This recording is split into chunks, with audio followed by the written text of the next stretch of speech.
पुरस्कार संस्था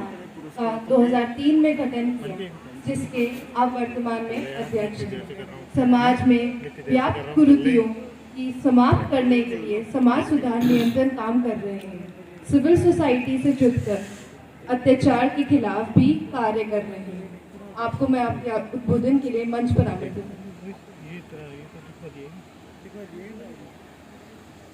बोल तो दिया,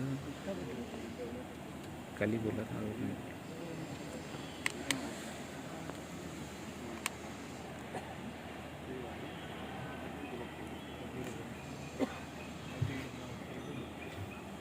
आज के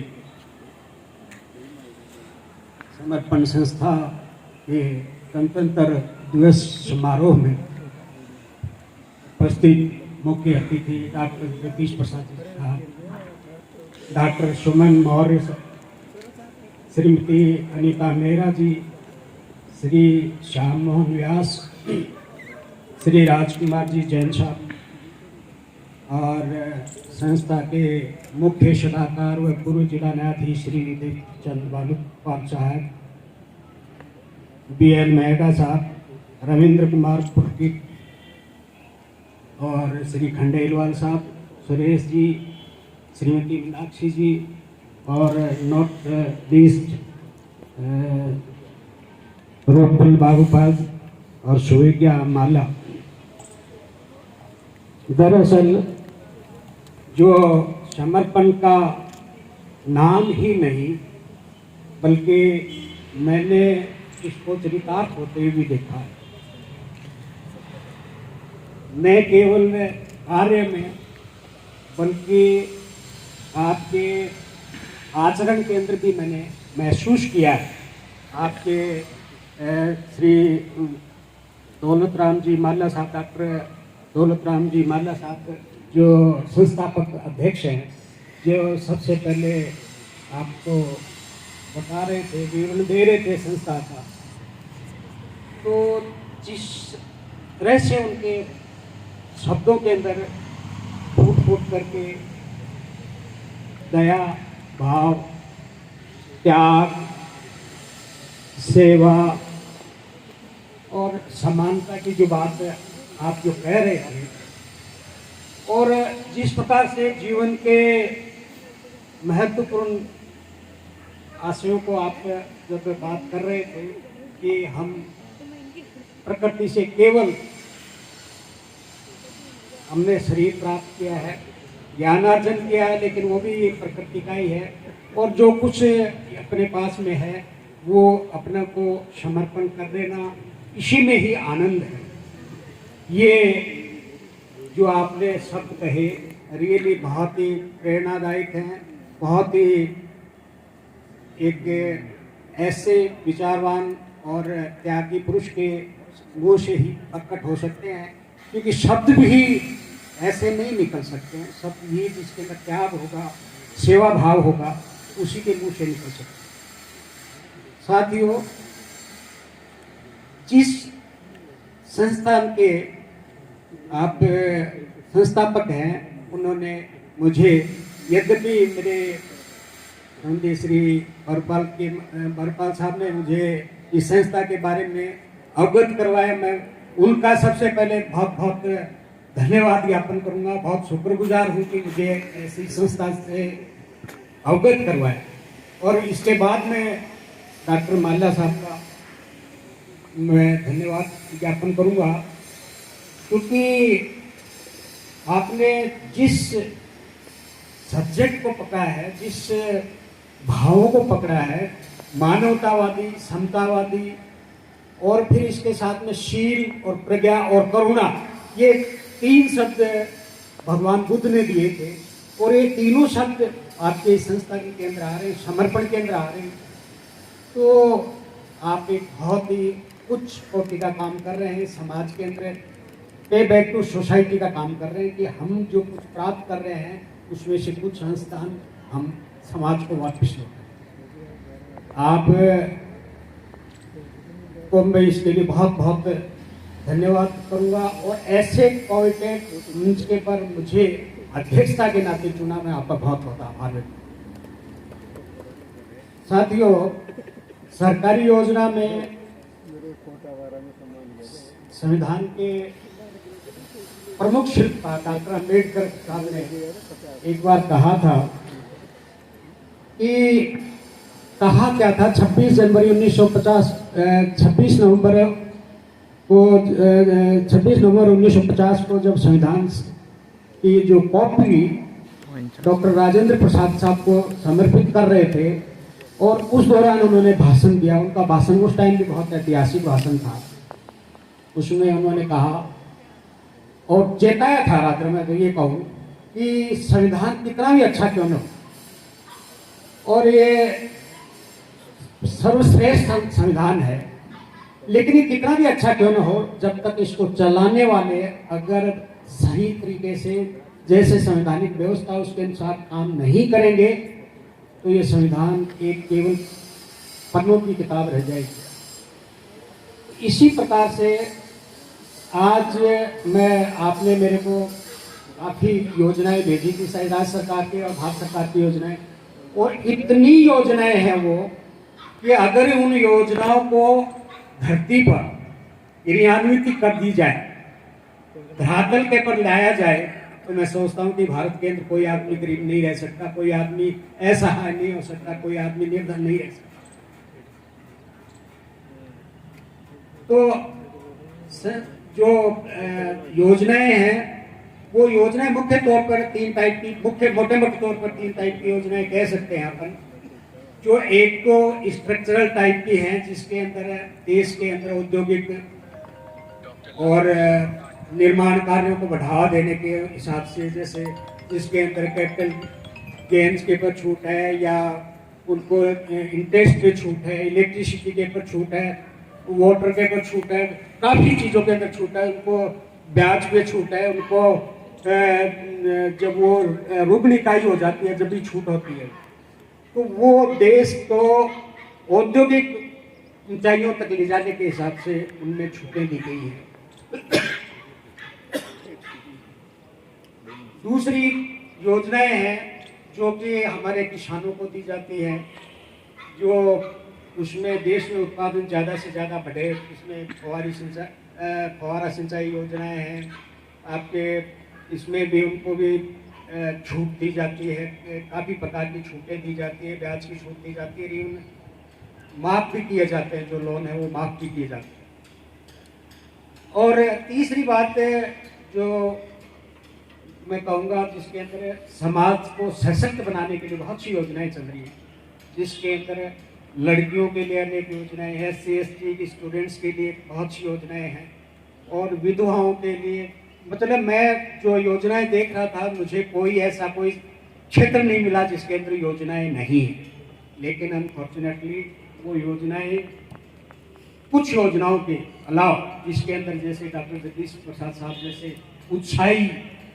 अवसर लगे हुए हैं और वो कुछ देना चाहते हैं समाज को, कुछ करके जाना चाहते हैं, उन लोगों को छोड़ के बाकी योजनाएं जो है वो इतना ज़्यादा धरातल पे नहीं उतरी है। देखिए, कुछ योजनाएं जो हैं इस टाइप की योजनाएं हैं जिसके अंदर हम लोग स्वयं योगदान कर सकते हैं। स्वयं योगदान किस प्रकार कर सकते हैं कि भाई आप कहीं पे किसी भी संस्था में जा कर के या किसी भी बैंक में, जैसे आपने बैंक का ही नाम लिया था, बैंक में जा कर के भी आप उनसे जानकारी ले सकते हैं और जानकारी लेकर के किस प्रकार से लोगों को आप उनको प्रेरित कर सकते हैं और उनसे योजनाओं का लाभ लेने के लिए उनको प्रेरित कर सकते हैं, और इस प्रकार से उसमें प्राण फूंक सकते हैं कि उस योजनाओं के किस प्रकार से ज़्यादा मिले। हम एक दो योजना को भी पकड़ लें कि भाई इस योजना को हमारे इस एरिया के अंदर बेनिफिट दिलाएंगे, तो निश्चित रूप से बहुत कुछ इसमें सक्षम हो सकते हैं। इसके अलावा देखिए, बहुत सी चीज़ें हैं जिसके अंदर हमारे बहुत बेचारे गरीब आदमी होते हैं, वो इनको योजनाओं के बारे में कुछ पता ही नहीं है, प्रचार प्रसार बहुत कम है। मैं सहयोग से, मेरा एक बार पोस्टिंग माउंट आबू पे हुआ था। माउंट आबू में मेरे उस दौरान, सर्विस के दौरान मैंने देखा कि एक गरीब परिवार जो कि भील परिवार, आदिवासी, जिसको आदिवासी बोलते हैं, आदिवासी परिवारों के बहुत ही गरीब और रुग्ण स्थिति टाइप की स्थिति में जीवन यापन कर रहे हैं वो लोग। तो एक दिन मैंने उनको कहा कि भाई मैं आपका घर देखना चाहता हूँ, मैं मेरा व्यावहारिक बात बता रहा हूँ, मैं आपका घर देखना चाहता हूँ। तो उनके यहाँ पे मैं घर पे गया, उनके ज़्यादा कोई ऐसे जैसे अपने आसपास के गांव होते हैं ऐसे गांव नहीं होते हैं, बल्कि एक एक अलग अलग उनको झोपड़ी टाइप की होती हैं, तो उनमें वो लोग बाग रहते हैं। तो वहाँ पर मैंने देखा कि उनका जो संपूर्ण धन जो है उनका एक चारपाई है और मिट्टी के बर्तन हैं, और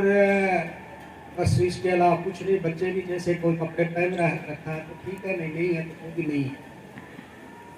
तो वैसे बात करते हुए मैंने पूछा कि भाई तुम्हारे लिए तो बहुत सी अनेक योजनाएं चल रही हैं, भारत सरकार और राजस्थान सरकार लगी हुई है आपके पीछे, तो आपको यह स्थिति क्यों है? तो साहब हमने तो कोई योजनाएं कभी आते जाते देखी नहीं, किस प्रकार की योजना होती है। मैंने कहा भाई योजना आती जाती नहीं है, बल्कि कोई बैंक से या कोई आपको कोई सुविधा कभी सरकार ने, कभी पटवारी ने, कभी ग्राम सेवक ने या कोई पार्षद ने आकर के जैसी भी स्थिति है उसके अंदर आकर के आपको किसी ने बताया है कि इसके बारे में? नहीं साहब हमें तो कोई नहीं बताया। और मैं दावे के साथ कह सकता हूँ भारत सरकार और राजस्थान सरकार का अगर जब से बजट चालू हुआ है अपना इंडिया का, तो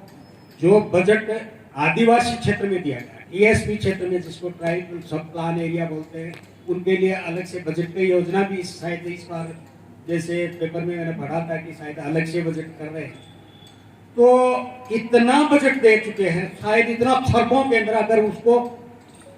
फिजिकली बांटा जाता है तो भी उनको 1-1 करोड़ रुपया शायद पूरी फैमिली को एक फैमिली को मिल जाता है, लेकिन उनको कोई पता ही नहीं। तो ऐसे में मैं उचित समझता हूँ कि ये जो संस्था है वो कोई एक पर्टिकुलर योजना को, जैसे मेरा एक केवल एक परामर्श है, ये मानने की बात अलग है, क्योंकि आपके किस प्रकार के उद्देश्य है, किस प्रकार के, क्योंकि वैसे तो आपने उद्देश्य दे रखे हैं और मैं समझता हूँ ऐसे उद्देश्य आपके भी होंगे, इन्वॉल्व कर लेंगे इसमें। तो आप अपने क्षेत्र के अंदर किसी भी एक योजना को कि भाई कौन सी योजना मिल नहीं पा रही है तो हम उसको शॉर्ट आउट करके, जैसे मैं आपको निवेदन करूं कि श्रम, पिछले दिनों में मैं एक मीटिंग के अंदर गया था तो आपके श्रम मंत्री भी आए थे, तो उन्होंने पता नहीं कितनी योजनाएं बताई श्रम विभाग के तहत। तो हमने बाद में इनफॉर्मल टॉक्स में मैंने कहा था कि यहाँ पे तो कोई आपके बारे में कि मजदूर है उसको भी लोन मिल सकता, उनकी लड़कियों को भी पढ़ाने की व्यवस्था, उनकी लड़कियों की शादी की भी व्यवस्था, उनको हर महीने छात्रवृत्ति की भी। तो ये योजनाएं कहाँ पे चल रही है, इनके बारे में पब्लिक के अंदर या पेपर के अंदर कुछ दीजिए ताकि लोग बाग उसका लाभ उठा सकें। योजनाएं बनने से कुछ नहीं होता है जब तक योजना को तरीके से हम चालू करवा नहीं पाए, धरातल पर नहीं उतार पाए। तो मैं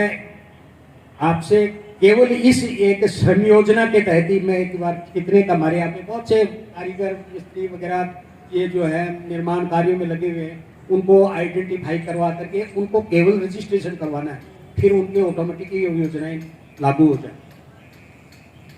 तो मैं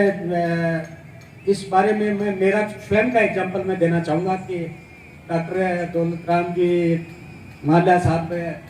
संयोग से matter of the fact rotary club north के अंदर अभी विराजमान हैं, शायद उसके मेंबर हैं,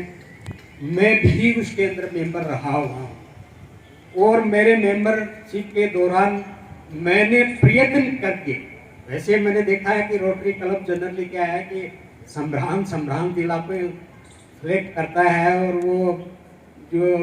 योजनाएं इस प्रकार की होती हैं जिसके अंदर कुछ अपनी तरफ से मिलाना पड़ता है और कुछ मैचिंग योजनाएं होती हैं, तो वो अपने हिसाब से वो देते हैं। लेकिन मैंने मेरे प्रयत्नों के द्वारा यहाँ पर एक डॉक्टर अंबेडकर स्कूल थी उस जमाने के अंदर, 2004 के अंदर उसकी बात होगी, तो उस टाइम में मिस्टर ब्रिजमोहन शर्मा जी अध्यक्ष हुआ करते थे। तो हमने उनको उस स्कूल के अंदर जो बच्चे हैं, छोटे छोटे बच्चे 8वीं तक के 10वीं तक के बच्चे थे, बच्चे और बच्चियाँ थी, वो नीचे ही बैठती थी, उनके पास में दरिया भी नहीं थी, और दूसरी चीज़ों की तो बात ही क्या है, मतलब जो एक मिनिमम आवश्यकताएं होती है वो भी उनके पास में नहीं थी। तो उस जमाने के अंदर उनको 75,000 रुपये की मैचिंग ग्रांट करवा करके और उनको टेबलें और कुर्सियाँ दिलाई। मैं इसके लिए मेरी कोई प्रशंसा की बात नहीं लेना चाहता हूँ, मैं केवल ये कहना चाहता हूँ कि जहाँ पर भी जो भी व्यक्ति जहाँ पे है और उनके किसी प्रकार से सहयोग से या किसी प्रकार के सिफारिश से या किसी प्रकार से रिकमेंडेशन से, जैसे अभी आप जगदीश प्रसाद जी हैं, मेरे जिले के ही हैं और इतनी योजनाएं बता रहे हैं, तो मैं तो कभी भी आप रखूँगा और मैं निश्चित रूप से कि साहब ये इस योजना का आपने बोला था तो हम आपको इसके लिए फायदा दिलवाने की आप हमारी तरफ से रिक्वेस्ट को स्वीकार करेंगे। तो इस प्रकार से मेरा कहने का मतलब है कि हम उन योजनाओं को फायदा दिलवाने के अंदर अपना प्रयास करें। और मैं अंत में जो आयोजक हैं उनको मैं बहुत बहुत धन्यवाद दूंगा। आपने जो लोगो बनाया 26 जनवरी का, जिसके अंदर एक तो है चेहरेवती की वेद कहता चलते रहो, और अंत में मैं कहता हूँ वेद कहता नेति, इतना ही नहीं, करते रहो, जितना कम है जितना है समर्पण दे सकते हैं उतना देते रहो। जय हिंद।